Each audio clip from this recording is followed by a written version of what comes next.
Hello soldier, स्वागत है आप सभी का आपका अपने YouTube channel HTC defence academy में। आई होप आप सभी स्वस्थ होंगे, बेहतरीन लेवल से ज़बरदस्त लेवल पे अपना प्रिपरेशन कर रहे होंगे। आपका upcoming exam, post guard, NDA, CDS, navy, जो भी आपका एग्जाम है, जो भी आपका टारगेट एग्जाम है, तो हम लोग बेहतरीन रूप से अपना फिजिक्स पढ़ रहे हैं। जिस लेवल से हमने कंटेंट पढ़ रहे हैं प्योरली डेडिकेटेड है आपकी एग्जाम के लिए, मैं बोला था। और सैटरडे को ही हमने वेक्टर चैप्टर को जबरदस्त लेवल पे फिनिश किया था और हमने बोला था कि मंडे को न्यू चैप्टर नए आगाज के साथ मिलेंगे, वन डायमेंशन मोशन के साथ। तो हमने बेसिकली 1 वीक में 2 चैप्टर फिनिश कर दिया, एक यूनिट एंड डायमेंशन, एक वेक्टर। दोनों जो है अपने में एक बहुत इंपॉर्टेंस है। अगर दोनों का कंट्रीब्यूशन देखा जाए आपके डिफेंस एग्जाम में, चाहे वो एनडीए हो, एयरफोर्स हो, नेवी हो या कोस्ट गार्ड हो, तो दोनों चैप्टर मिला के 3 या 4 नंबर से आपके क्वेश्चन आते हैं। ठीक है। और आज जो चैप्टर पढ़ने जा रहे हैं काइनेमेटिक्स, वो भी अपने में बहुत बड़ा important chapter, important role play करता है आपके फिजिक्स में। इसमें 2 सेक्शन पढ़ेंगे, 1 डायमेंशन पढ़ेंगे और मेरे सोल्जर्स 2 डायमेंशन मोशन पढ़ेंगे। दोनों को बेहतरीन लेवल से पढ़ेंगे, इस लेवल से पढ़ेंगे कि ऐसा आपने कभी नहीं पढ़ा होगा। और अगर बात की जाए काइनेमेटिक्स का, 1 डायमेंशन और 2 डायमेंशन मिला के, तो 3 से 4 नंबर के क्वेश्चन इस चैप्टर से भी बनते हैं। दोनों 1 डायमेंशन से 2 नंबर क्वेश्चन और आपके 2 डायमेंशन मोशन से 2 नंबर क्वेश्चन, मतलब दोनों मिलाकर देखा जाए तो 4 नंबर के क्वेश्चन बनते हैं। तो बस सारे बच्चे जय हिंद का कमेंट कर दे, yes sir we are ready. जबरदस्त लेवल फोड़ने के लिए कॉन्सेप्ट हम लोग रेडी हैं। बेहतरीन लेवल का हम लोग स्टार्ट करेंगे आज सोल्जर्स। बेहतरीन लेवल से आपको बहुत मजा आएगा क्लास में। तो क्लास में बने रहे, पेशेंस रखे, जितना हो सके वीडियो को लाइक कीजिए, शेयर कीजिए, जिससे मोटिवेशन मिले मुझे। और नए स्टूडेंट हैं तो चैनल को सब्सक्राइब कीजिए और बेल आइकन को प्रेस कर दीजिए, हर तरह का आपको नोटिफिकेशन सबसे पहले मिले डिफेंस से रिलेटेड। ठीक है। तो सारे बच्चे कमेंट करें soldiers, yes sir we are ready, जय हिंद का कमेंट कर दें। और संडे को मैंने क्वेश्चन भी टेलीग्राम पर पोस्ट करवा दिया था यूनिट डायमेंशन का। आई होप आप सभी उसको सॉल्व कर रहे होंगे। इसी तरह का डाउट हो तो आप मुझे प्लीज़ पूछें। और भी क्वेश्चन आपको मिलेगा जल्द ही, वेक्टर का भी। ठीक है। तो चिंता ना करें, हम लोग आपके लिए ही हैं, तो सपोर्ट आप हमें करते रहें। जो बेहतरीन लेवल का कंटेंट मिलेगा, एक भी क्वेश्चन इससे छूटेगा नहीं। आप देख रहे हैं 1 हफ्ता से हम लोग अपना पढ़ाई को कंटिन्यू कीजिए। बस एक बात मेरा याद रखिए, कंटिन्यूटी को मेंटेन रखिएगा। वीडियो डेली देखिए, रिवाइज कीजिए, लेक्चर को मिस मत कीजिए। ओके। तो आर यू रेडी जबरदस्त लेवल पे फोड़ने के लिए 1 डायमेंशन मोशन को? वह सारे बच्चे जय हिंद का कमेंट करें और कैसा कंटेंट लग रहा है बिल्कुल एक बार। आज पार्ट 1 करेंगे, बेहतरीन लेवल का, बिल्कुल मजा आएगा आपको। क्लास में नहीं आया तो आप बोलिएगा। ठीक है। यूनिट लेवल से हम लोग पढ़ेंगे अपने मोशन चैप्टर को, 1 डायमेंशन। ठीक है। तो आइए शुरू किया जाए बिना टाइम वेस्ट किए हुए 1 डायमेंशन मोशन को। ठीक है। सबसे पहले हम लोग बात करें मोशन क्या होता है। Have you heard the word of motion? तो आप बोलिएगा सर कि मोशन एक ऐसा वर्ड है जो हम लोग फैमिलियर है सर, क्लास 9 में पढ़े, क्लास 11th में भी पढ़े या फिर आपके डिफेंस एग्जाम में भी पढ़ रहे हैं। मतलब 3 से 4 बार हम लोग पढ़ लिए ये चैप्टर। और मोशन जो ये टर्म है बहुत फैमिलियर है, तो बेसिक टर्म है। क्लास 6, 8, 9 के बच्चे को भी डिफिनेशन पूछिए, मोशन बता देगा, रेस्ट ऑफ मोशन। यस या नो? तो मोशन मतलब क्या होता है सोल्जर्स? मोशन मतलब होता है कोई ऑब्जेक्ट, कोई भी ऑब्जेक्ट या बॉडी जो अपना पोजीशन चेंज करे with respect to time and stationary object. जैसे सपोज कीजिए बेसिक सिंग चलेंगे, ये क्या है, बोर्ड जो है हमारा एक स्टेशनरी ऑब्जेक्ट है और मैं यहाँ पे खड़ा हूं अभी 0 सेकेंड पर भी, सपोज दैट 0 सेकेंड पर भी मैं मेरा यही पोजीशन है, 2 सेकेंड पर भी मेरा पोजीशन यही है, 4 सेकेंड पर भी मेरा पोजीशन यही है। दैट मीन्स टाइम तो चेंज हो रहा है बट मेरा पोजीशन चेंज नहीं हो रहा है। तो वो क्या होगा? वो मोशन नहीं कहलाएगा। मोशन उसको कहेंगे जो अपना पोजीशन को चेंज करे टाइम के रिस्पेक्ट में और स्टेशनरी ऑब्जेक्ट के रिस्पेक्ट में, तो उसको बोलेंगे वो मोशन में है। अगर वो चेंज नहीं करे तो वो रेस्ट में है। क्या इतना आप जानते हैं कि नहीं? बेसिक, ये जो मैंने बोला एकदम बेसिक बातें थी, हर बच्चा से भी पूछे तो वो बता देगा। तो यहां तक एक एग्री कर दीजिए कि हाँ सर, अब धीरे धीरे हम लोग अब बढ़ रहे हैं अपने चैप्टर की ओर।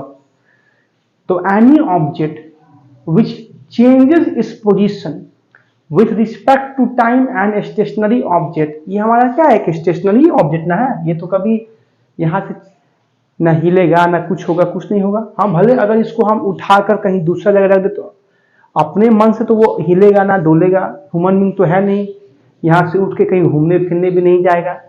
तो दैट मीन्स कोई भी ऑब्जेक्ट अगर अपना पोजीशन चेंज नहीं करे with respect to time and stationary object is called rest, और अगर अपना पोजीशन चेंज करे तो उसको बोलेंगे मोशन। मोशन को हिंदी में बोलते हैं गति, और रेस्ट को हिंदी में बोलते हैं विश्राम, आराम, रेस्ट। रेस्ट में अभी रेस्ट कर रहे हैं, आराम कर रहे हैं, बोलते हैं कि नहीं। तो यहां तक ये डिफिनेशन मुझे जहां तक लग रहा है कि हर बच्चे ये बेसिक चीज जानते हैं, बट हम लोग जिस अभी स्टैंडर्ड में हैं, क्लास 11 का जो चैप्टर पढ़ रहे हैं या डिफेंस सेक्टर से रिलेट में जो बात कर रहे हैं, India air force, navy, coast guard, तो यहाँ पे कुछ हम लोग टर्म ऐड करेंगे, यहाँ पे कुछ डिफिनेशन को हम लोग मॉडिफाई करेंगे। क्या करेंगे सर मॉडिफाई? देखिए एक साइंटिस्ट थे सर थॉमस अल्बर्ट आइंस्टीन। क्या कौन साइंटिस्ट थे? Sir Thomas.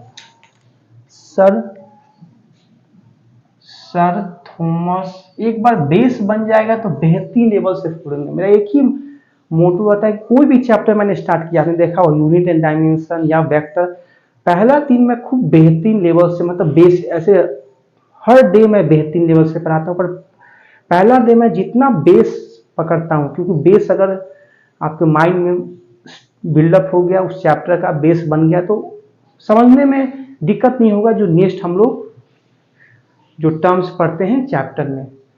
Sir Thomas Albert Einstein. पहले आप मुझे यहाँ तक बताइए क्लियर है कि नहीं, विजिबल है कि नहीं, बेहतरीन लेवल का मजा आ रहा है कि नहीं, तो लाइव क्लास की तरफ पढ़ना है।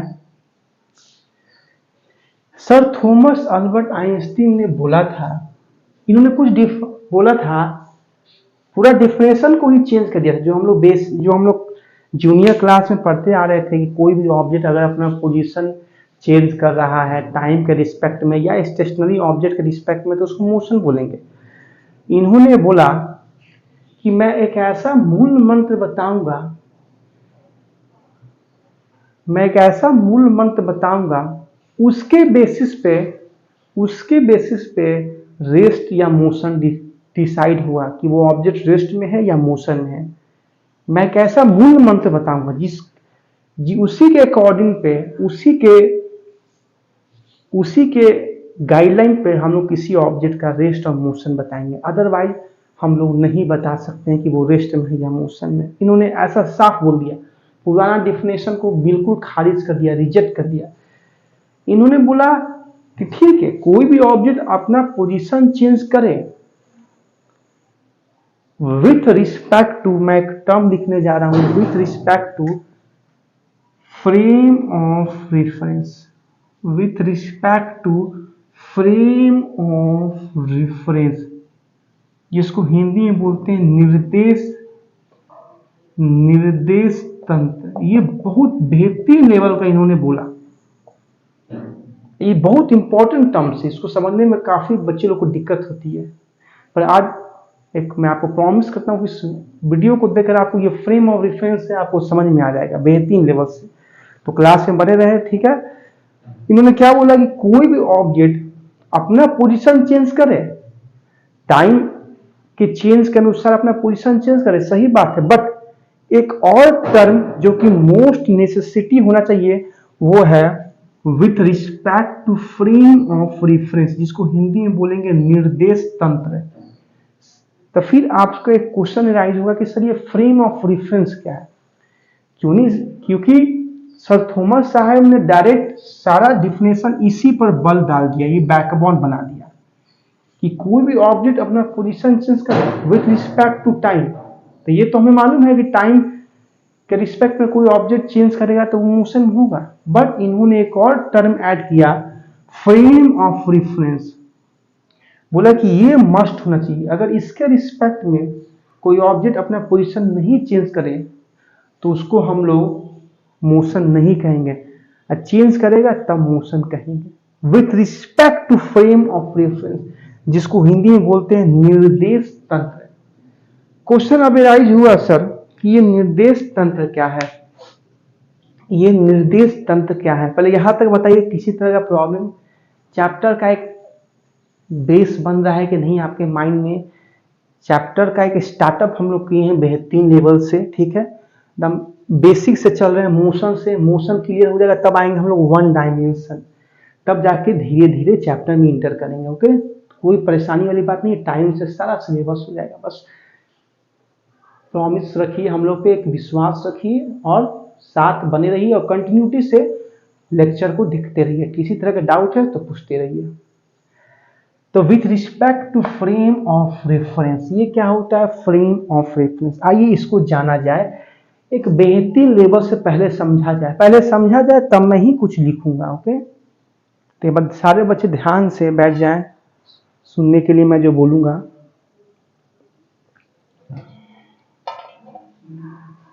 फ्रेम ऑफ रेफरेंस, रेफरेंस का मीनिंग क्या होता है मेरे? रेफरेंस, हम लोग किसी के पास जाते हैं, किसी बड़ा आदमी के पास, तो मालूम चल रहा है कि हाँ ये आदमी का इससे पहचान है, तो बोलते हैं कि भाई तुम थोड़ा सा रेफरेंस, उस आदमी के पास जाते हैं तो उस आदमी का नाम लेते हैं कि हम इसके रेफरेंस, इसके थ्रू आए हैं, तो थोड़ा ज़्यादा कोऑपरेट मिलता है। एक तो ये सिंपल बोलचाल भाषा में होता है रेफरेंस, हम उसके रेफरेंस आते हैं। फिर डॉक्टर किसी पेशेंट को रेफर कर देते हैं, तो वो अलग शब्द हो गया, रेफर, रेफरेंस, सब एक इंग्लिश वर्ड देखा जाए तो दोनों का मीनिंग जो है इंग्लिश लैंग्वेज में सेम हो, रेफर, रेफरेंस, किसके रेफरेंस के थ्रू आप आए हैं, तो मैं इसके फलाना इसके के थ्रू आया हूं, तो वो रेफरेंस इंग्लिश वर्ड हुआ। यहां पे जो फिजिक्स में जो टर्म जो पढ़ने जा रहे हैं, frame of reference, frame of reference जिसको बोलेंगे निर्देश तंत्र, ये क्या होगा हमारा बेहतरीन लेवल का आज हम लोग पढ़ने जाएंगे। तो आर यू रेडी? तो आइए समझा जाए, एक बेहतरीन लेवल से मैं एग्जाम्पल से आपको समझा रहा हूं। जैसे मान के चले कि आप रोड पे चल रहे हैं, ध्यान से सुनिएगा, एक दो एग्जाम्पल दूंगा उससे आप बिल्कुल इसको समझ लीजिएगा। आप रोड पे चल रहे हैं, रोड पे आप ऐसे ही चल रहे हैं, मार्केट जा रहे हैं कुछ काम से, स्टेशनरी की दुकान पे पेन कॉपी सब लेने, अपना जो पढ़ाई लिखाई का जो मटेरियल है। बगल में ऑटो रिक्शा से आपका दो दोस्त बैठा हुआ था, आपको एक बैग नजर आ रही, मेरा दो दोस्त ऑटो टेम्पू से मतलब जा रहा था, तो मतलब वो अपना टेम्पू रुका नहीं था, मूवी कर रहा था, पर आपने देखा मूवी देखा ऐसे हाय हेलो हुआ अपना, तो आप कहेंगे, आप रोड पे चल रहे हैं, आप कहेंगे कि भाई मेरा दोनों दोस्त चल रहा है, मेरा दोनों दोस्त मूव कर रहा है, मेरा दोनों दोस्त मूव कर रहा है, चल रहा है। बट अगर वही दोनों दोस्त से पूछा जाए जो ऑटो रिक्शा में बैठे हुए हैं कि बताइए आप लोग चल रहे हैं? बोले नहीं, मैं तो बैठा हुआ हूं, मेरे बगल में मेरा दोस्त बैठा हुआ, मैं बैठा हुआ है। टेम्पू वाला से पूछा जाए तो बोला नहीं मैं भी बैठा हुआ, तो चल कौन रहा है? टेम्पू चल रहा है मेरा, मैं थोड़े चल रहा हूं। बट वही बाहर का जो व्यक्ति देख रहा है, जो आप देख रहे हैं, तो आपके रिस्पेक्ट में वो घूम चल रहा है। बट वही जो टेम्पू में जो दो लोग बैठे हुए हैं, आपके दो दोस्त, उनसे पूछा जाए क्या आप मूव कर रहे हो? बोला नहीं, हम तो रेस्ट में हैं, टेम्पू अपना चल रहा है। यहीं पे मामला फंस गया, यहीं पे कॉन्सेप्ट आया फ्रेम ऑफ रेफरेंस का, निर्देश तंत्र का, कि आप जिस अभी फ्रेम ऑफ रेफरेंस में हो, आपका फ्रेम ऑफ रेफरेंस क्या हुआ अभी? रोड। तो आपके फ्रेम ऑफ रेफरेंस के रिस्पेक्ट में वो दोनों दोस्त मूव कर रहे हैं, बट जो दो दोस्त, उनका फ्रेम ऑफ रेफरेंस क्या है? ऑटो रिक्शा, टेम्पू, उनके फ्रेम ऑफ रेफरेंस में वो मूव नहीं कर रहे हैं, बट आपके फ्रेम ऑफ रेफरेंस से वो दोनों मूव कर रहे हैं। तो कुछ बातें समझ में आ रही है कि नहीं, कि फ्रेम ऑफ रेफरेंस मेरे भाई एक सिस्टम है, एक सिस्टम है जहां से हम लोग मूविंग बॉडी का रेस्ट और उसका मोशन बता सकते हैं। क्या मैंने बोला कि फ्रेम ऑफ रेफरेंस एक सिस्टम है जहां से हम लोग मूविंग बॉडी का उसका स्टेट बता सकते हैं कि वो रेस्ट में है या मोशन में है, उसमें कितना पोजीशन चेंज हो रहा है, क्योंकि फ्रेम ऑफ रेफरेंस एक सिस्टम है, सिस्टम के साथ साथ उसमें कोऑर्डिनेट एक्सिस भी अटैच होता है। आप बोलिएगा सर कि ये समझ में नहीं आया कोऑर्डिनेट एक्सिस, क्योंकि आप बेसिकली क्या है, ऑब्जर्वर हैं। आप अपने दोनों दोस्त को देख रहे हैं, तो आप क्या है, ऑब्जर्वर है, और आपका दोनों दोस्त मूव हो रहा है, मूव कर रहा है कि नहीं, टेम्पो चल रहा है तो वो भी तो मतलब उस टेम्पो में बैठे हुए हैं, तो वो भी तो आगे बढ़ रहे हैं। तो आप ऑब्जर्वर हैं और आपका दोनों दोस्त मूविंग बॉडीज है कि नहीं है। तो आप अभी जिस फ्रेम ऑफ रेफरेंस में हो, आपका फ्रेम ऑफ रेफरेंस क्या है, रोड है, वहां से ना आप उसके स्टेट को बता रहे हो कि वो रेस्ट में है या मोशन में है। तो वही ना बोला कि फ्रेम ऑफ रेफरेंस मेरा भाई एक सिस्टम होता है, एक सिस्टम है जहां से हम लोग मूविंग बॉडी का स्टेट बता सकते हैं कि वो रेस्ट में है या मोशन में है, और उसका पोजीशन भी बता सकते हैं। तो पोजीशन बताने के लिए, किसी भी बॉडी का पोजीशन बताने के लिए कोऑर्डिनेट एक्सिस का एक होना बहुत जरूरी है, कोऑर्डिनेट एक्सिस का होना बहुत जरूरी है। आप जिस फ्रेम ऑफ रेफरेंस में रोड पे, उसी वक्त आप एक कोऑर्डिनेट एक्सिस को, एक आपके अपने माइंड में आप एक कोऑर्डिनेट एक्सिस को लोकेट करोगे, कोऑर्डिनेट एक्सिस को लोकेट करोगे, और फिर उसके स्टेट बताने के लिए कि वो मोशन में है या रेस्ट में है, तो आप अपने पहले टाइम को देखोगे कि हाँ इतना टाइम में उस ऑटो रिक्शा क्रॉस किया, तो उस टाइम पर देखोगे। फिर कुछ टाइम के बाद वो ऑटो रिक्शा वहां पहुंचा, तो क्योंकि ऑटो रिक्शा में ही आपके दो दोस्त हैं, तो बताइए यहां से वहां तक जाने में ऑटो रिक्शा को कितना पोजीशन में चेंज हुआ, तो आप कैसे बता पाएगा।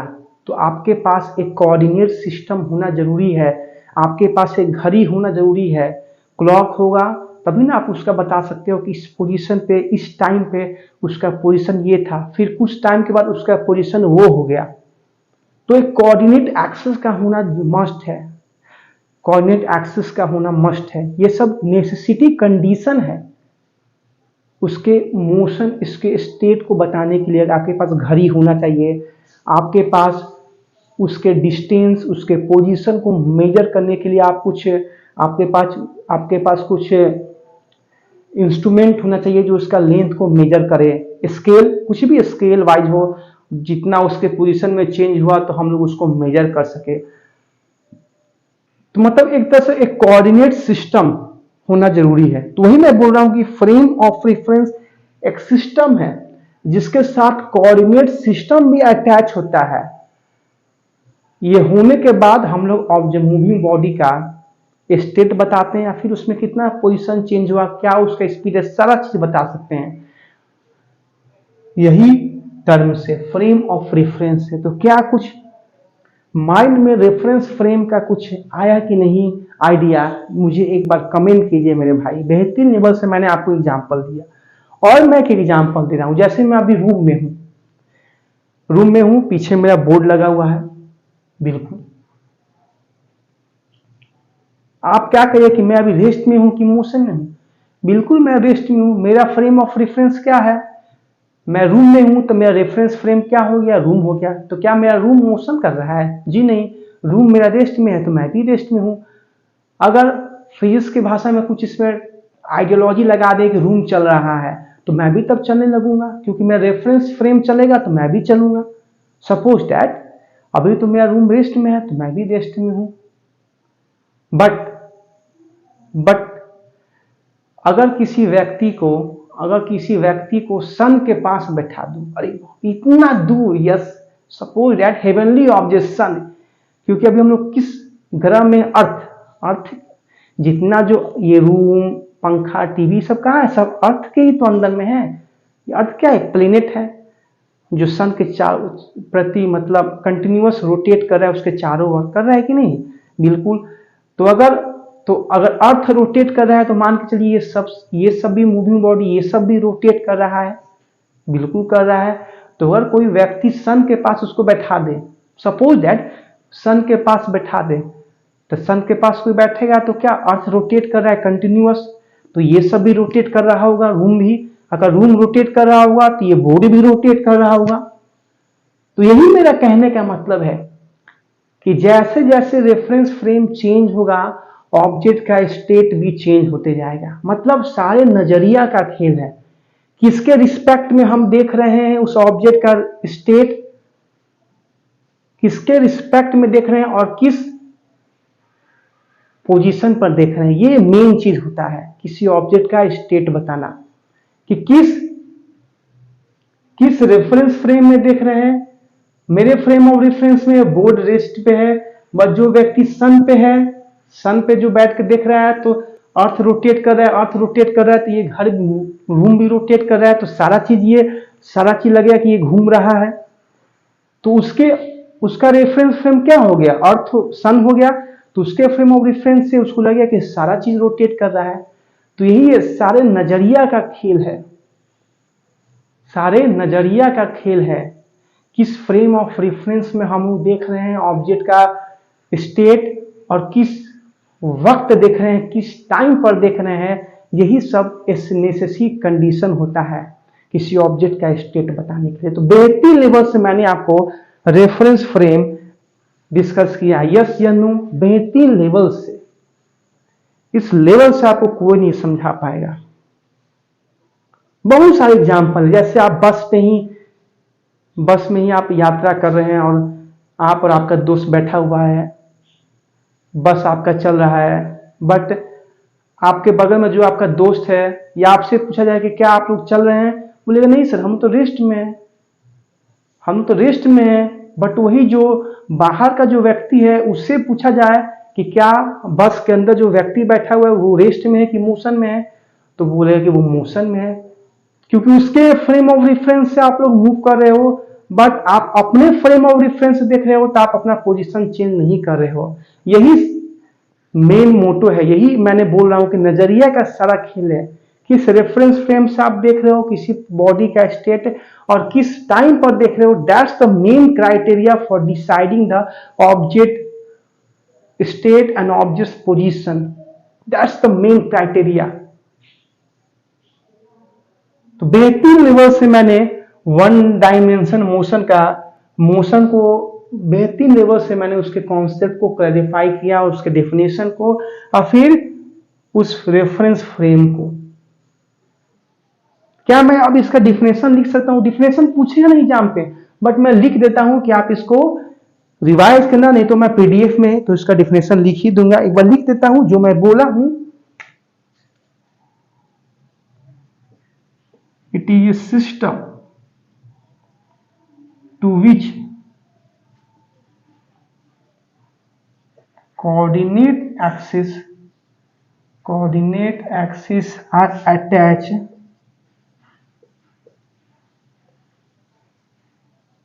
by which observer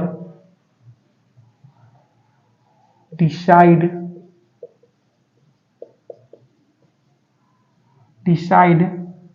state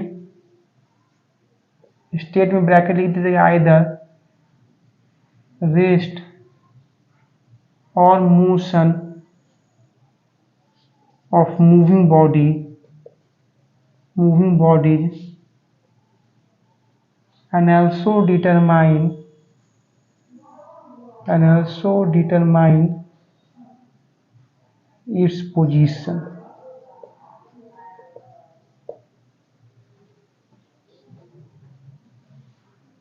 थोड़ा छोटा कर देता हूं, आप इसको थोड़ा सा देख लीजिए।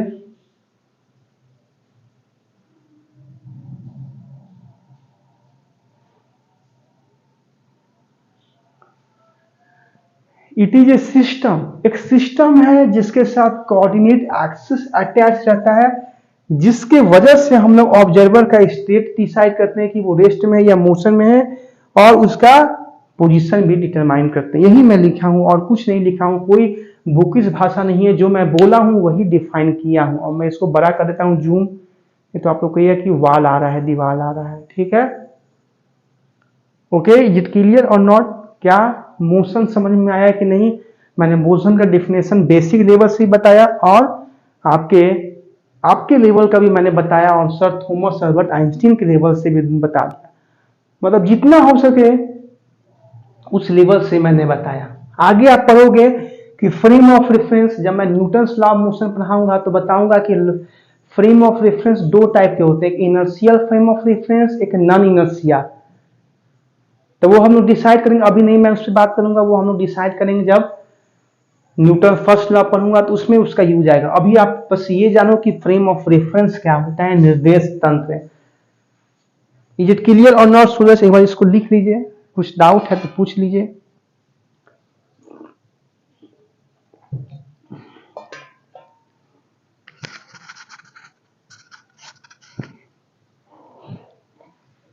मैं इसे रफ करूं? Yes sir. देख रहे हैं, आराम आराम से पढ़ रहे हैं, कोई हड़बड़ी नहीं है। ऐसा पढ़ेंगे नहीं कि एक दिन में बहुत चीज पढ़ लें, कुछ समझ में नहीं है तो पढ़ना का कोई फायदा नहीं है। दो ही चार कॉन्सेप्ट पढ़े पर इतना जबरदस्त लेवल से पढ़े कि जिंदगी भर होल लाइफ टाइम याद रहे, उस लेवल से पढ़ना है हमें।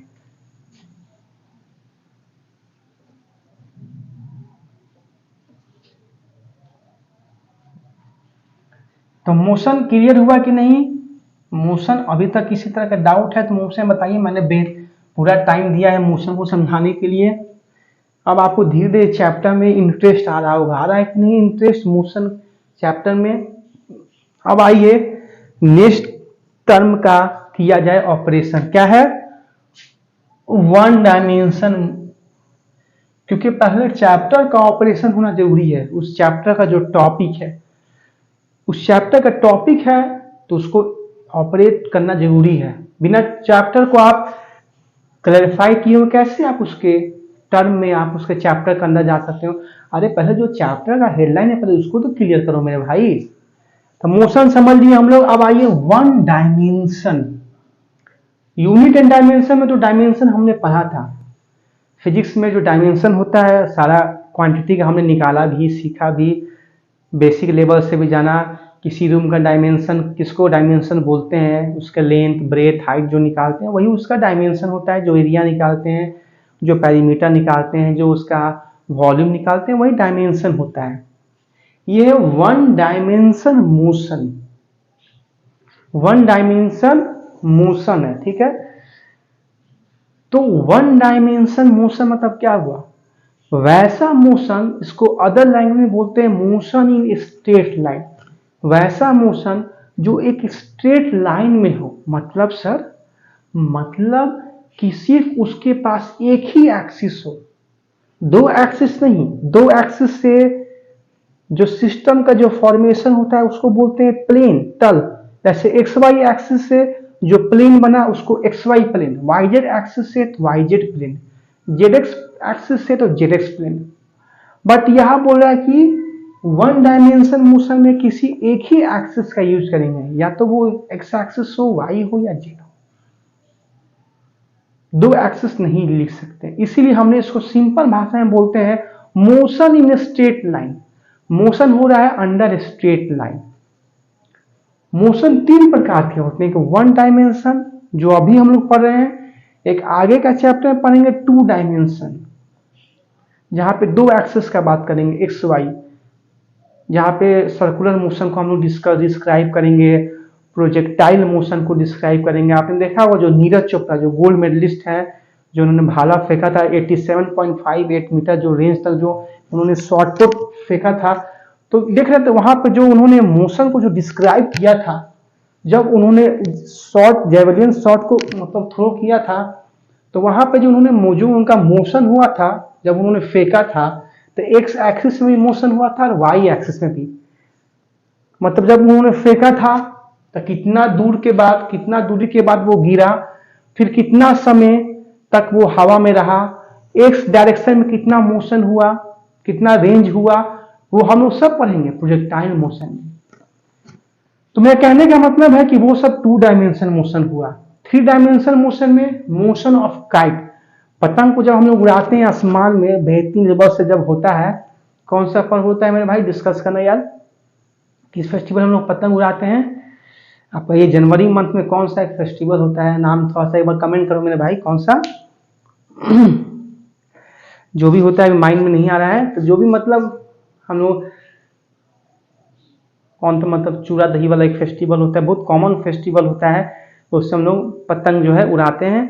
तो देखते हैं जो मोशन जो होता है काइट का, वो किसी भी डायरेक्शन में जा सकता है, इधर भी जाता है, इधर भी जाता है, इधर भी जाता है, इधर भी जाता है, कहीं भी जाने के लिए वो फ्री है। तो वैसा मोशन को बोलेंगे 3 डायमेंशनल।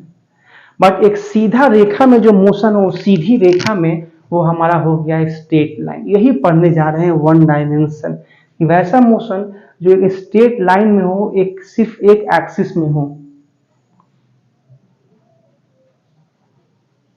समझ में आया है कि नहीं? हेडलाइन ऑपरेट हुआ कि नहीं? हेडिंग को हम आपने ऑपरेट किया कि नहीं, बताइए।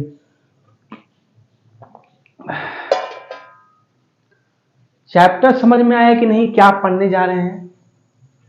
समझना जरूरी है मेरे भाई। इस लेवल से मैं पढ़ाऊंगा, कहीं आपको ऐसा कंटेंट का यूट्यूब पे नहीं मिलेगा, मेरा वादा है। मिल जाए तो आप कमेंट करके बता देना।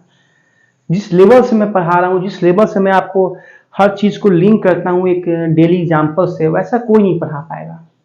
नॉलेजेबल खूब मिलेंगे आपको, बट एक पढ़ाने का जो ढंग है, जो एक स्टाइल है, जिस मैं आपको अपना ही एज से समझाता हूँ, आप ही एज के लेवल से मैं समझाता हूँ, कि आपको याद करने में प्रॉब्लम ना हो, आप आसानी से उसको माइंड में ग्रैप बना ले, और आसानी से उसको पढ़ के एग्जाम में फोड़ कर आ जाए, और एक वॉरियर बन जाए देश के।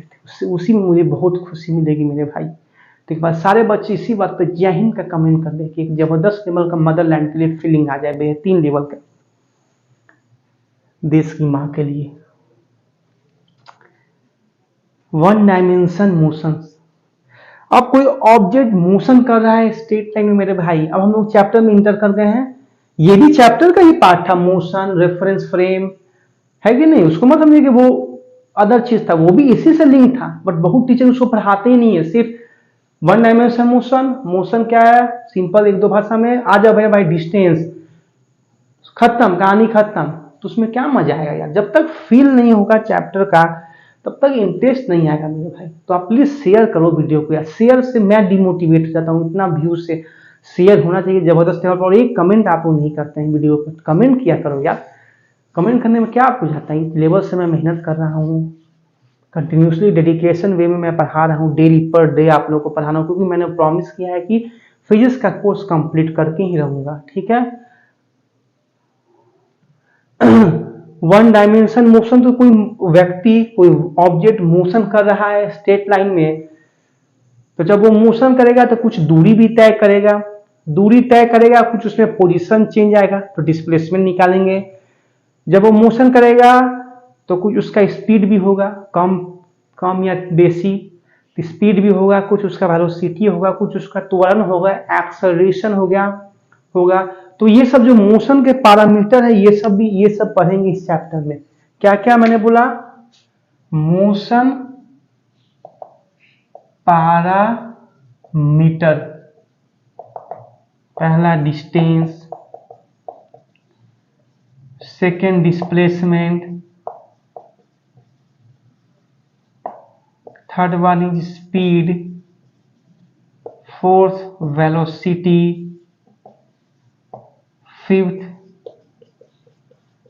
एक्सेलरेशन,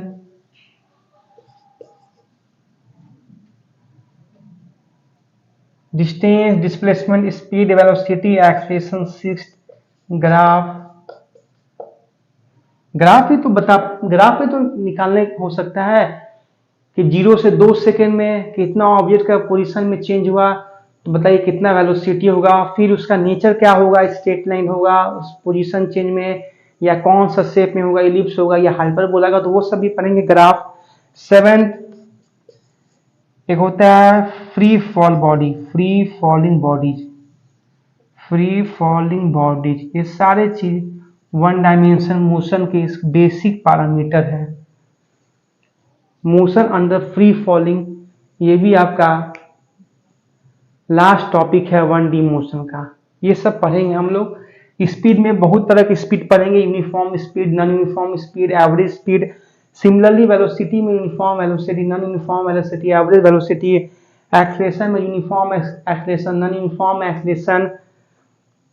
फिर आपका पढ़ेंगे instantaneous speed, instantaneous velocity, relative speed, बहुत पढ़ेंगे, ठीक है। ये सब मेन टर्म्स थे, मैंने जो लिख दिया इसके पैरामीटर। अब आइए एक एक को चुन चुन के फोड़ कर रहेंगे और बेहतरीन लेवल से चैप्टर को फिनिश करेंगे, ठीक है। आपको थोड़ा सा भी बोरिंग मैं फील नहीं होने दूंगा मेरे क्लास, ये मेरा वादा है। आप देख भी रहे हैं आज हम लोग का ये 7th क्लास है, मैंने एक हफ्ता में 2 चैप्टर फिनिश कर दिया। बहुत टीचर इसी चैप्टर से स्टार्ट करते हैं, 1D मोशन से। ना स्केलर वेक्टर पढ़ाएंगे, ना यूनिट डायमेंशन पढ़ाएंगे, ना वो तो बेसिक है, वो क्या पढ़ाना, अरे बेसिक है पर अपने में ही जलवा है, जलवा। डिस्टेंस पढ़ेंगे तो उसका डायमेंशन क्या होता है मालूम ही नहीं है, तो कैसे होगा। तो मैंने पहले ही बोला था कि कितना भी घर बना लिए 2 तल्ला 3 तल्ला 4 तल्ला 5 तल्ला, जब तक ग्राउंड फ्लोर नहीं बनेगा तो कैसे दूसरा का तीसरा का फ्लोर उठ जाएगा। वही सेम वे है, यूनिट डायमेंशन वेक्टर ये आपका बेस फ्लोर है, जब तक इसको नहीं बिल्डअप कीजिएगा तो आगे का चैप्टर नहीं समझ में आएगा, ये मेरा बात मान के रखिए। तो अभी तक कोई स्टूडेंट ऐसा हो, जहां तक मुझे आशा है सारे स्टूडेंट ने मेरा प्रीवियस लेक्चर देख लिया है, नहीं देखे मेरे भाई तो अभी तक आपको टाइम है, आप प्लीज उसे रिवाइज कीजिए। डाउट है तो पूछिए तो मेरे भाई, पूछने में क्या जाता है आपको, जब मैं बताने के लिए रेडी हूं। तो आइए पहले कॉन्सेप्ट पूरा जाए। डिस्टेंस, दूरी। डिस्टेंस क्या होता है मेरे भाई,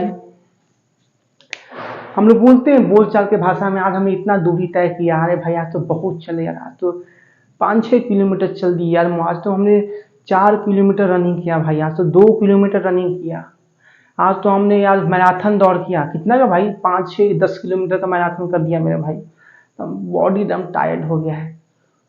तो वो क्या आपका डिस्टेंस, आपने उतना दूरी तय किया, तो व्हाट इज डिस्टेंस। तो आपने रनिंग किया या आपने वॉकिंग किया या आपने कुछ भी किया, तो किसी ना किसी आप पाथ पर ही चले होंगे। तो जिस पाथ पर आपने चला उस पाथ का जो एक्चुअल लेंथ है, उस पाथ का जो एक्चुअल लेंथ है वही आपको दूरी बताएगा। दैट मीन्स एक्चुअल मैंने वर्ड यूज किया, एक्चुअल बोलिए या टोटल लेंथ बोल सकते हैं आप। Actual length of the path covered by the body actual length of the path covered by the body is called distance। समझ में आया कि नहीं। आपने जो दूरी तय किया था, किसी न किसी पाथ पर आपने चला होगा या दौड़ा होगा, तो उस पाथ का जो एक्चुअल लेंथ होगा, जैसे आपने आज 2 किलोमीटर दौड़ा, तो आप कहीं ना कहीं एक सर्कुलर फील्ड में दौड़े होंगे या रोड पे दौड़े होंगे।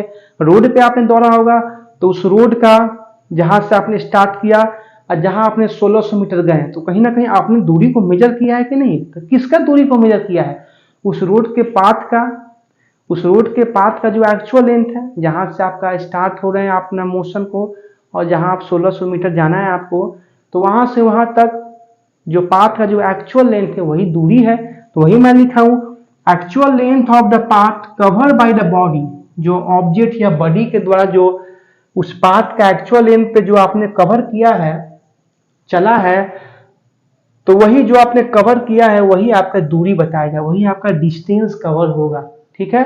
जिसको हम लोग रिप्रेजेंट करते हैं, it is represented by capital D, ठीक है। डी से इसको बोलते हैं डिस्टेंस, जिसका मेजरमेंट यूनिट होता है मीटर।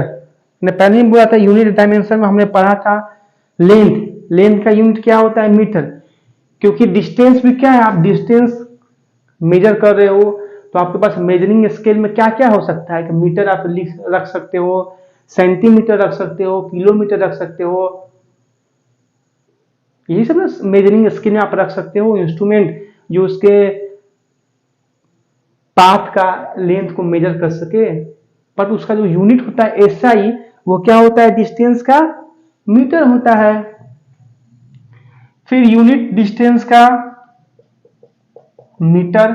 डायमेंशन क्या होता है मेरे भाई, किसी टॉपिक पर ये यूनिट डायमेंशन फटाफट लिख दिया कीजिए जिससे आपको मेमोराइज हो जाए हमेशा के लिए। डायमेंशन कैपिटल एल से इसको डिनोट करते हैं। अब देख रहे हैं मैं इसको कितना कॉन्फिडेंस है यूनिट डायमेंशन लिख रहा हूँ, क्योंकि मैंने पढ़ाया है, मैंने बेहतरीन लेवल से इस कॉन्सेप्ट को अपने सोल्जर्स को डिलीवर किया है। तो मुझे प्राइड फील होता है, बहुत बड़ा मुझे गर्व होता है कि मैंने इस टॉपिक को बेहतरीन लेवल से आपके साथ डिस्कस किया है। तो मैं इस कॉन्फिडेंस के साथ अब लिखने के लिए एलिजिबल हूँ कि डिस्टेंस का डायमीटर कैपिटल एल लिख सकता हूँ। एल क्या है मेरे बच्चे जानते हैं, मेरे सोल्जर्स? एम नहीं लिख सकते हैं, टी नहीं लिख सकते हैं, क्योंकि मैंने बताया था डायमेंशन का तीन मूल मंत्र होता है, M L T. M for mass बोले तो, एल फॉर बोले तो डिस्टेंस मीटर, और टी बोले तो टाइम। तो यहाँ पे दूरी मेजर कर रहा है तो यहाँ पे एल यूज करेंगे।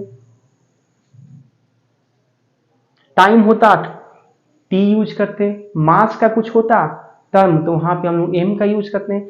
यहाँ पे दूरी है, मीटर में इसका मेजरमेंट हो रहा है, लेंथ है यहाँ पे, तो यहाँ पे एल का यूज करेंगे। यहाँ तक किसी तरह का डाउट? क्या मैं डिस्टेंस को और समझाना पड़ेगा मेरे भाई, इस बेसिक कॉन्सेप्ट को? डिस्टेंस यहाँ तक क्वेश्चन क्या है कि एग्जाम में आगे वो भी मैं डिस्कस करूंगा, चिंता मत कीजिए। Patience patience, cool down cool down. अब आइए नेक्स्ट टॉपिक पढ़ा जाए, डिस्प्लेसमेंट, जिसको हम लोग हिंदी में बोलते हैं विस्थापन। हाँ, और एक बात, डिस्टेंस आपका एक स्केलर क्वांटिटी है। ये स्केलर मतलब वो सिर्फ मैग्नीट्यूड बताता है। आज आपने 5 किलोमीटर दौड़ा, 5 किलोमीटर चला, तो वो आपका एक रिप्रेजेंटेशन दे रहा है, बट सिर्फ मैग्नीट्यूड में दे रहा है। डायरेक्शन नहीं बताएगा कि आपने 5 किलोमीटर नॉर्थ में गए या साउथ में या ईस्ट में या वेस्ट में, आपको सिर्फ मैग्नीट्यूड के बारे में बताएगा। तो देख रहे हैं कैसे हर टॉपिक लिंक है। स्केलर वेक्टर को मैंने बेहतरीन लेवल से पढ़ाया है। अगर आपने अभी तक नहीं देखा है तो वेक्टर का पार्ट 1 में जाके देख लीजिए, बेहतरीन लेवल से मैंने स्केलर वेक्टर को डिस्कस किया है मेरे भाई। तो ये भी एक डिस्टेंस में टर्म लिख लीजिएगा कि डिस्टेंस एक स्केलर क्वांटिटी है। आइए नेक्स्ट पढ़ा जाए मोशन के पैरामीटर, डिस्प्लेसमेंट, जिसको हिंदी में बोलते हैं मेरे भाई विस्थापन। विस्थापन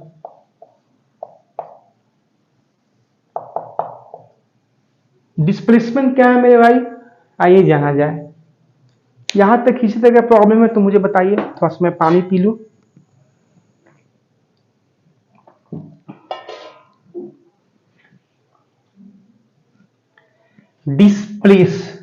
डिस्प्लेसमेंट किसी ऑब्जेक्ट को यहां से वहां करने में कितना डिस्प्लेसमेंट हो रहा है, कुछ याद आ रहा है कि नहीं? जब हम लोग वर्क का फॉर्मूला निकाले थे, work is equal to force into displacement, किसी ब्लॉक को फोर्स लगाकर उसको यहां से वहां डिस्प्लेस करते थे, कितना कार्य करते थे हमने निकाला था, तो वहां पे भी डिस्प्लेसमेंट टर्म आया था, विस्थापन।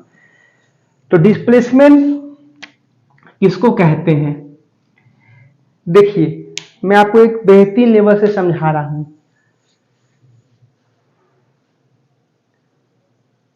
आपका अभी एग्जाम चल रहा है, एयरफोर्स का चल भी रहा है।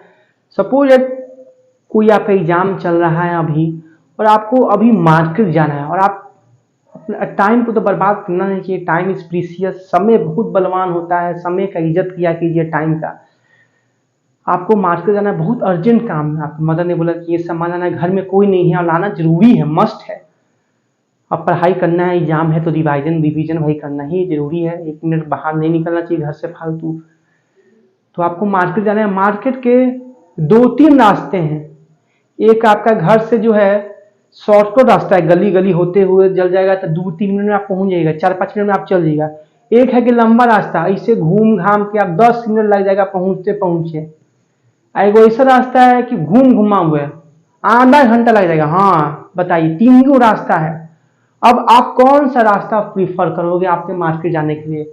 वैसा रास्ता जो 5 मिनट के अंदर पहुंच जाए, वैसा रास्ता जो 15 मिनट लगाए, या ऐसा रास्ता जो आधा घंटा लगाए? अब आप देखो, आप टाइम का कितना वैल्यू कर रहे हो, आपके लिए क्या इंपॉर्टेंस है। टाइम को प्रिजर्व करना है या टाइम को वेस्ट करना है। टाइम वेस्ट कीजिएगा, जिंदगी भर आपका कैरियर वेस्टेज हो जाएगा, फिर आपका लाइफ एक वेस्टेज की तरह हो जाएगा, कोई नहीं पूछेगा आपको। तो टाइम को हमेशा याद रखिएगा, टाइम को हमेशा प्रिजर्व करके रखना है, टाइम को रिस्पेक्ट करना है और एक एक सेकेंड का हमें वैल्यू देना है, एक सेकेंड का। जी हाँ, मिनट तो दूर हो गया, सेकेंड से भी छोटा यूनिट मिली सेकेंड, उसको भी ध्यान के चलिएगा, तभी जाके एक बड़ा आदमी बनिएगा, एक कामयाब आदमी बनिएगा। तो हमेशा टाइम को रिस्पेक्ट देना है मेरे सोल्जर्स। ओके, तो अब आप जानो आप कौन सा टाइम लोगे। तो मुझे जहां तक लगता है जो सारे जो मेरे सोल्जर्स वीडियो देख रहे हैं या पढ़ रहे हैं वो सारे एक गुड सिटीजन्स हैं, गुड ह्यूमन बीइंग है, एक वॉरियर है। तो बिल्कुल वो एक ऐसा डिसीजन लेंगे जो कि उन्हें कम टाइम में पहुंचा जाए, जो 5 मिनट के अंदर आप पहुंच जाए अपने मार्केट। अब ऐसा नहीं कि जो 5 मिनट के अंदर आप जाए तो वो एरिया बड़ी रिस्की है, ऐसा नहीं है। शॉर्टकट रास्ता है, बहुत सारे शॉर्टकट रास्ते हैं।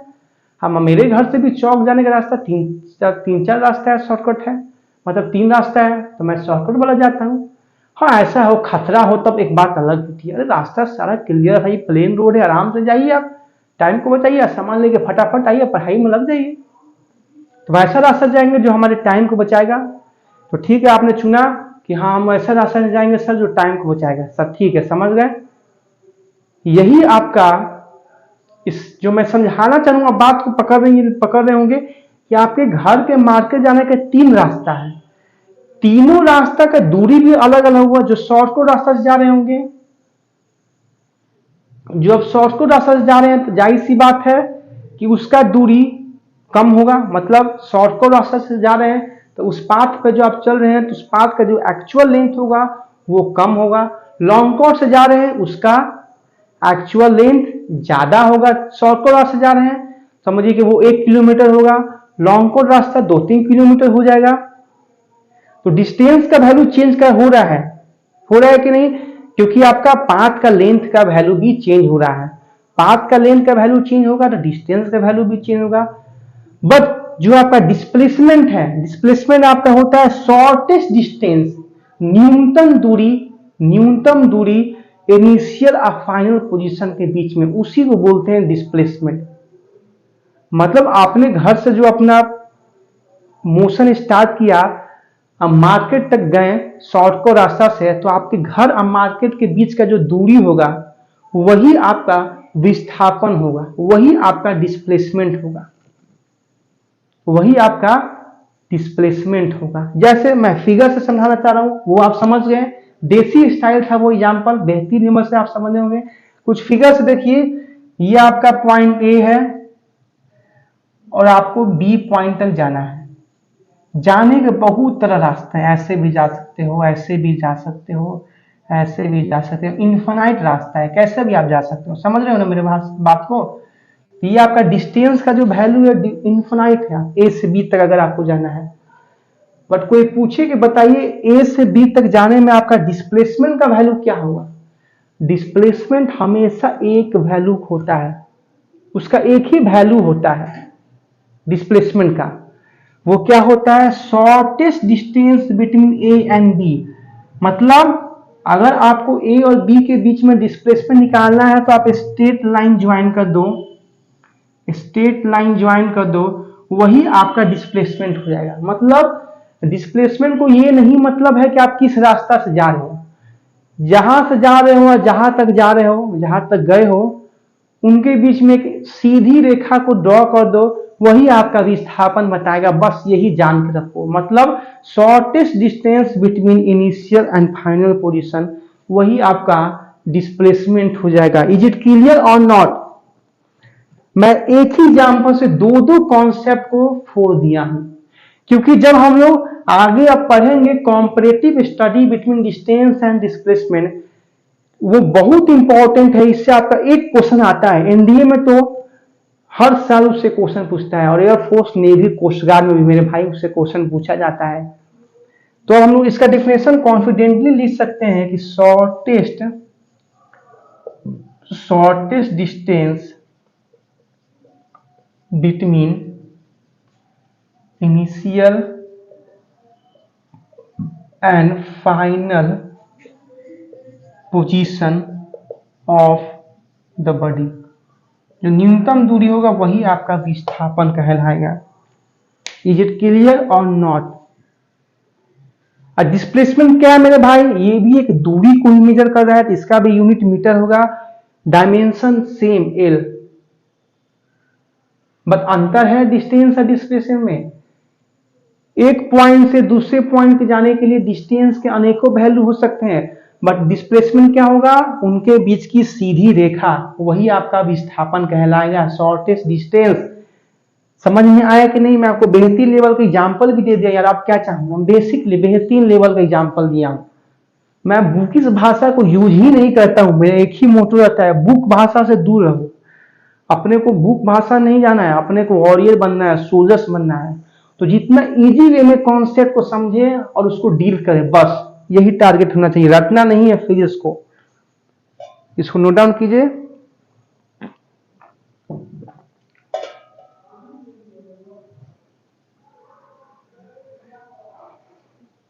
आइए कुछ और पढ़ा जाए। देख रहे कितने आराम से चल रहे हैं, आज फर्स्ट क्लास था मेरे सोल्जर्स। आज मैं कमेंट चाहूंगा मेरे भाई, इस लेवल का यार डेडिकेशन, इस लेवल का कंटेंट कहीं आपको नहीं मिलेगा मेरे भाई, सिर्फ संतोष सर के द्वारा फिजिक्स पे मिलेगा और इस चैनल पे मिलेगा, ठीक है। अब आइए पढ़ा जाए। नेक्स्ट हेडिंग में डालूंगा जो कि मोस्ट इंपॉर्टेंट है, इसको डाल दीजिएगा भी भी भी भी, आई मीन जितना भी डालना है डाल दीजिए। Comparative study, comparative study between distance and displacement. दूरी और विस्थापन के बीच में कुछ कॉम्परेटिव स्टडी पढ़ेंगे। कॉम्परेटिव स्टडी हुआ जैसे अभी मैंने बोला कि एक पॉइंट से दूसरे पॉइंट जाना है तो डिस्टेंस का एक वैल्यू होगा, बट डिस्प्लेसमेंट का आपका सिंगल वैल्यू होगा। सेम वे में वही आपका कॉम्परेटिव स्टडी हुआ कि while moving from point A to point B, distance has infinite value, but displacement has only single value, which is shortest distance or straight line between A to B. Okay, यही आपका comparative study है। Comparative study मतलब उसका difference, दूरी और विस्थापन के बीच में कुछ डिफरेंस पड़ेंगे। और मैं ये इसलिए टॉपिक को डिस्कस कर रहा हूं क्योंकि इसके जो भी मैं पॉइंट डिस्कस करूंगा वो आपके सारे एग्जाम में आए हुए हैं। ये भी आपके एग्जाम में आया हुआ है कि डिस्टेंस की इनफिनाइट वैल्यू होते हैं और डिस्प्लेसमेंट के सिंगल वैल्यू। स्टेटमेंट और असर्शन बेस्ड में इसको दे देता है और हमें ट्रू और फॉल्स में बताना रहता है, ठीक है। ट्रू फॉल्स में हमें मतलब 4 ऑप्शन दे देगा, उसमें से घुमा देगा, ट्विस्ट कर देगा और हमें चूज करना रहता है कौन सही है कौन गलत है। तो इसी सब पॉइंट में से आपका बनेगा। एक एक पॉइंट जो लिखूंगा सारे आपके एग्जाम के लिए इंपॉर्टेंट है। तो पहला पॉइंट यही लिखूंगा कि डिस्टेंस जो है वो आपका distance is scalar while displacement को हम लोग स्मॉल डी से मेरे भाई इसको डिनोट करते हैं।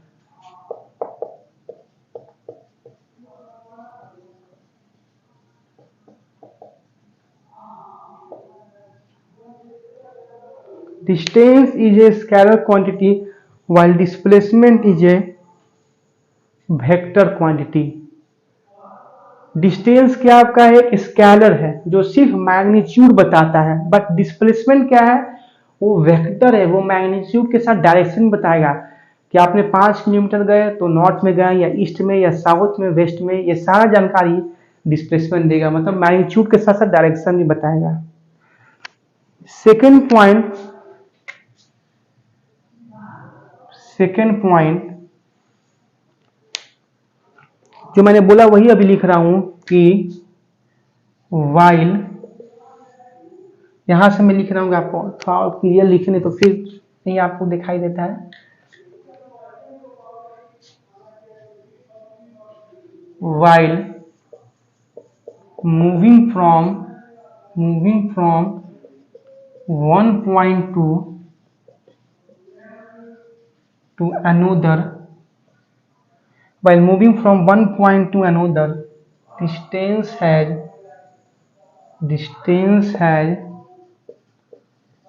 infinite value, whereas displacement has single valued.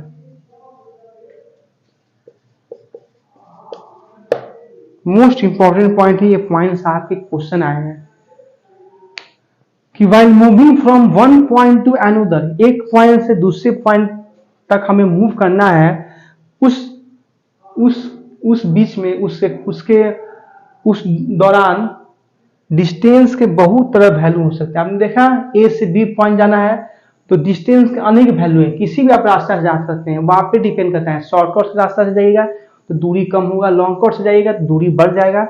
But जो आपका डिस्प्लेसमेंट है उसका सिंगल वैल्यूड होगा, मतलब डिस्प्लेसमेंट का एक ही मान आएगा जो कि स्ट्रेट लाइन होगा, सीधी रेखा होगा इनिशियल और फाइनल के बीच में। इज इट क्लियर और नॉट? ये दोनों पॉइंट क्लियर हुआ कि नहीं? ये दोनों पॉइंट आपको क्लियर हुआ कि नहीं? बेहतरीन लेवल से आज हमने वन डायमेंशन मोशन को शुरू किया, बेहतरीन लेवल से शुरू किया है।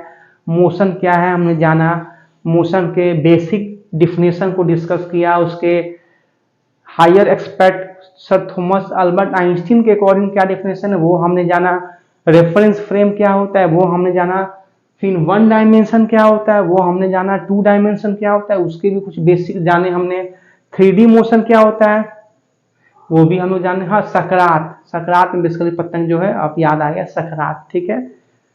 फिर हमने जाना मोशन के पैरामीटर क्या क्या है, distance, speed, velocity, acceleration, uniform speed, non uniform speed, uniform acceleration, average speed, relative speed, ये सब हम लोग पढ़ेंगे। फिर ग्राफ पढ़ेंगे, फिर पढ़ेंगे ग्राफ्स बहुत इंपॉर्टेंट है मेरे भाई। 1D मोशन का अगर कुछ मेन है तो ग्राफ ही है, जो कि हम लोग बेहतरीन लेवल से करेंगे, ठीक है। अब फिर हम लोग लास्ट में देखेंगे 1D मोशन का जो कि example motion under free fall, वो भी देखेंगे, जिसमें से हमने डिस्कस किया डिस्टेंस क्या है वो जाना, डिस्प्लेसमेंट क्या है वो भी जाने। अब हम लोग पढ़ रहे हैं कॉम्परेटिव स्टडी, ठीक है। तो आज का क्लास में यही तक रुक रहा हूँ, ज्यादा होगा तो बाउंस करेगा। तो आपको क्या काम करना है, इसको रिवाइज कीजिए, प्रीवियस जो भी लेक्चर है उसको आप रिवाइज कीजिए, क्वेश्चन बनाइए यूनिट एंड डायमेंशन का, डाउट है तो पूछिए, वीडियो को हो सके लाइक कीजिए, जितना हो सके शेयर कीजिए, कमेंट कीजिए, जिससे मुझे जोश मिले। फिर कल मिलेंगे न्यू टॉपिक के साथ, मतलब इसी को प्रोसीड करेंगे, इस जो पॉइंट जो लास्ट है याद रखिएगा, इसी पॉइंट से हम लोग आगे बढ़ेंगे, ठीक है। तब तक अपना ख्याल रखिए, okay, take care, bye bye, जय हिंद सोल्जर्स।